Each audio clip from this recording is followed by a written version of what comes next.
भगवान श्री कृष्ण का विराट स्वरूप। भगवत गीता अध्याय 11 श्लोक 8, जिसमें भगवान श्री कृष्ण अर्जुन को अपना विराट स्वरूप दिखाते हैं। और आपने भी महाभारत सीरियल में या अगर आपने भगवत गीता पढ़ी हो तो भगवान के विराट स्वरूप के बारे में आपने जाना होगा और आपके भीतर अवश्य ही जिज्ञासा पैदा हुई होगी उस विराट स्वरूप को देखने की, जो पूरे ब्रह्मांड में एक कॉस्मिक फॉर्म में फैला हुआ है। मैं भगवान का वह विराट स्वरूप दिखा तो नहीं सकता, परंतु उसका आध्यात्मिक विज्ञान क्या है और एक साधक की मन की किस अवस्था में वह घटता है, उस अनुभव की ओर मैं आपको इशारा दे सकता हूँ।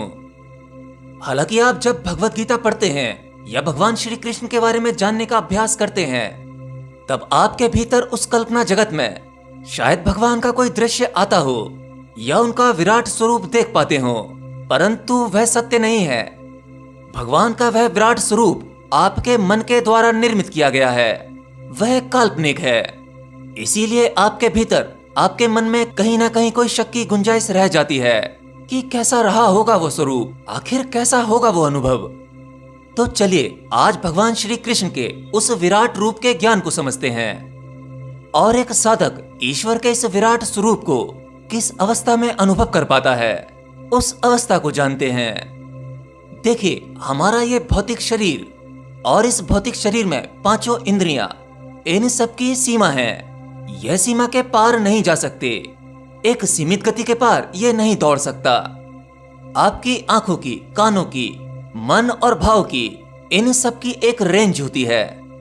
जैसे आप अपनी आंखों से कुछ ही दूर तक देख सकते हैं और एक बार में केवल कुछ ही दृश्य देख सकते हैं और उन कुछ दृश्यों में केवल एक या दो दृश्य पर अपना फोकस कर सकते हैं। और किसी वस्तु या किसी दृश्य को देखते समय आपके मन में जो भाव उठते हैं, जो विचार आते हैं, उनकी भी एक सीमा होती है। आप उस सीमा के पार नहीं जा सकते, क्योंकि भौतिक जगत में साधारण जीवन जीने के लिए इतना ही काफी है। तो ये आपके भौतिक शरीर की क्षमता है, परंतु जब एक साधक अपने भीतर थोड़ा गहरा प्रवेश करता है, तब वह अपनी दूसरी क्षमता या दूसरी पॉसिबिलिटी को पा लेता है, जो थोड़ी सूक्ष्म है, जिसे सूक्ष्म शरीर कहते हैं। आपके सूक्ष्म शरीर की सीमा आपके भौतिक शरीर से थोड़ी ज्यादा है। आपके सूक्ष्म शरीर की भी आंखें होती हैं, उसके भी कान होते हैं, परंतु उस सूक्ष्म अवस्था में आपकी सभी क्षमताएं या कहूं पॉसिबिलिटीज, वो आपके भौतिक शरीर से ज्यादा होती हैं। आप अपने सूक्ष्म शरीर से ज्यादा तेज गति कर सकते हैं तथा सूक्ष्म आंखों से ज्यादा दूरी के दृश्य और अधिक दृश्य देख सकते हैं और उन दृश्यों के बारे में अधिक ज्ञान इकट्ठा कर सकते हैं और इस भौतिक जगत में जो छुपे हुए रहस्य हैं, उनके बारे में जान सकते हैं। हाँ, आपको इस भौतिक जगत में जितना दिखाई देता है वह उतना ही नहीं, उससे कहीं ज्यादा है। इस भौतिक जगत में कुछ ऐसी जगहें हैं जहां पर आपका शरीर नहीं जा सकता, आपकी आंखें नहीं देख सकती, परंतु वहां आपका सूक्ष्म शरीर और सूक्ष्म आंखें उसको अनुभव कर सकती हैं, जैसे ज्ञानगंज, संग्रीला घाटी और कैलाश पर्वत। लेकिन उस विराट को जानने के लिए, उसे देखने के लिए आपका यह सूक्ष्म शरीर भी काफी नहीं है, यानी आपके शरीर की यह दूसरी परत, उसे जानने के लिए दूसरी संभावना भी कम है। चलिए, जब साधक थोड़ा और गहरा उतरता है, अपनी तीसरी परत को पा लेता है, और उसकी तीसरी परत या कहूं तीसरा शरीर है उसका कारण शरीर। कारण शरीर की और भी ज्यादा संभावनाएं हैं। आपका सूक्ष्म कारण शरीर वह इस लोक के बाहर दूसरे अन्य लोकों की यात्रा कर सकता है तथा उसकी दृष्टि और दूर तक हो जाती है। साथ ही वह अपने सूक्ष्म कानों से और ज्यादा सूक्ष्म आवाजों को सुन सकता है। मतलब एक साधक अपने कारण शरीर के माध्यम से कई लोकों में भ्रमण करके वहां का ज्ञान इकट्ठा कर सकता है और उन सभी लोकों के प्राणियों को देख वह सुन सकता है। परंतु यह भी उस विराट की घटना नहीं है। आप अपनी इस अवस्था से भी उस विराट को नहीं जान सकते।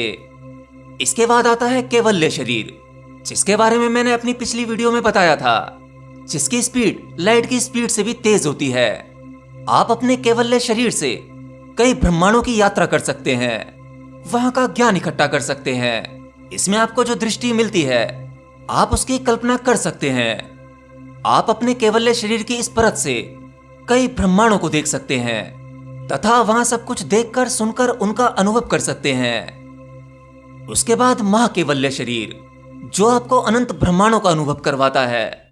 इसकी लिमिटेशन बहुत ज्यादा है और ज्यादा। उसके बाद अगली परत आती है नूरी शरीर, फिर महानूरी शरीर। और जब साधक को यह अवस्था मिलती है तब आप इसे दिव्य दृष्टि कह सकते हैं। ऐसा साधक अनंतों अनंत ब्रह्मांडों में एक पल में भ्रमण कर सकता है। अपनी दिव्य दृष्टि से पूरी सृष्टि को एक बार में देख पाता है। और आपके शरीर की यह आखिरी क्षमता, महानूरी शरीर, यही वो क्षमता है जिससे आप विराट स्वरूप के दर्शन कर सकते हैं। इसमें आपको एक पल में अनंतों अनंत ब्रह्मांड, अरबों खरबों सूर्य, उनका प्रकाश, वो सब कुछ उस परम सत्ता परम पिता परमात्मा में बहता दिखाई देगा। भगवान श्री कृष्ण की कृपा से अर्जुन को यही अवस्था प्राप्त हुई थी जिसमें वह देख पा रहा था ना तो सृष्टि का अंत दिखाई दे रहा था, ना ही उसका प्रारब्ध। उसमें देवी देवता भूत प्रेत राक्षस आदि सब समाये जा रहे थे। अर्जुन के हिसाब से वह अति डरावना भी था। जिसे अर्जुन की वह अवस्था, वह नूरी शरीर जो आपके तल की आखिरी सीमा है, वह शक्ति भी झेल नहीं पा रही थी। अर्जुन इसे बर्दाश्त नहीं कर पा रहा था। लेकिन मैं आपको बता दूं, परम ज्ञान की अवस्था यह भी नहीं है जो अर्जुन को घटी थी। अर्जुन को जो हुआ था या अर्जुन को जो दिखा, जो मिला, वह तो भगवान श्री कृष्ण की कृपा थी, उस परमात्मा की कृपा थी जिनकी मर्जी से ये घटा। इसके बाद की जो अवस्था होती है वही महापरिनिर्वाण की अवस्था है, जिसे ना तो जाना जा सकता है और ना ही अनुभव करने का कोई उपाय है। आप परमात्मा को अनुभव भी नहीं कर सकते, ना ही उसे पूर्ण रूप से जान सकते हैं। बस उसमें खो जाना ही यही परम अवस्था है। तो यह था भगवान श्री कृष्ण के विराट रूप के दर्शन का विज्ञान।